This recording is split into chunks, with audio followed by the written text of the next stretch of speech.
যখন দেখলাম বৃষ্টি হচ্ছে, এখন বৃষ্টির সময় আল্লাহ দোয়া কবুল করেন, একটা ভালো সময়, অবসর বসে আছি, বসে গসিপিং না করে কোরআন তেলাওয়াত করছি। তো বাবর আজম উনি অসুস্থ আছেন, উনি খেলেন নাই, হয়তো লাস্ট ম্যাচে খেলবেন সিলেটে। খেললেই যে হামরি আমরা খুব মানে ভয় পেয়ে যাবো, আমার মনে হয় কিছু হবে না।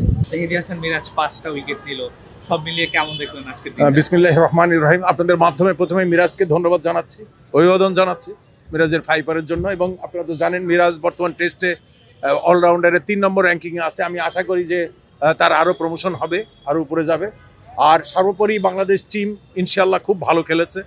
আমাদের একটা ভাগ্য খারাপ যে তাসকিনের ওই বলটা যদি নো বল না হতো তাহলে রেজাল্ট আরও অন্যরকম হতে পারতো। যাই হোক, ক্রিকেট তো এটা হতেই পারে। আমাদের ক্যাপ্টেন শান্ত যে জায়গায় ফিল্ডিং করেছে এবং অত্যন্ত গুরুত্বপূর্ণ 3টে ক্যাচ সে ধরেছে, এবং শান্তর এই সিদ্ধান্তটা ভালো ছিল যে এই জায়গাটায় কিন্তু জয়কে বা সাদমানকে থাকলে কিন্তু আমরা আরও পিছনে পড়ে যেতে পারতাম, আমার ধারণা আর কি।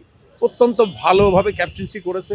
এবং আজকে খেয়াল করবেন যে তাইজুলের বল কিন্তু অত হচ্ছিল না, এবং সেই ক্ষেত্রে আমরা মানে খুব মানে তার প্রতি অত্যন্ত মানে অভিবাদন জানাচ্ছি এই জন্য যে সে মিরাজকে ভালোভাবে ব্যবহার করেছে।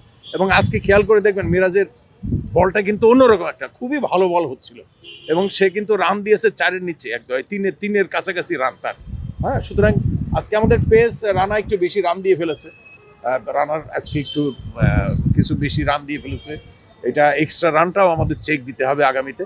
তো আমরা আশা করি যে এই ম্যাচ আমাদের হাত থেকে বেরিয়ে যাওয়ার কথা না, ইনশাল্লাহ আমরা আশা করি জিতবো। তবে আমার বাংলাদেশের কাছে একটা আশা থাকবে যে কোনো অবস্থায় মানে আমরা যেন এমনটি মনে না করি যে দ্রুত একটা বড় স্কোর করে ফেলি আমরা ওয়ানডের মতো খেলে, তাহলে কিন্তু সমস্যা হয়ে যাবে। কারণ এটা কিন্তু বাংলাদেশের সেকেন্ড ইনিংসে আমাদের অনেক এরকম আমরা তো মানে কুলে এসে তরি ডুবছে আমাদের অনেকবার। আজকে যে সুযোগটা আমাদের, আপনি মনে করেন আমরা 34 রানে আমরা এগিয়ে, তাই না এখনো।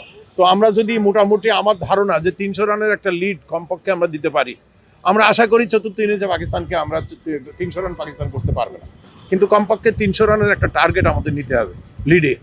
তাহলে আমরা আশা করি যে বাংলাদেশ ইনশাল্লাহ আমাদের যে বৈতরণীটা পার হয়ে যাবে ইনশাল্লাহ।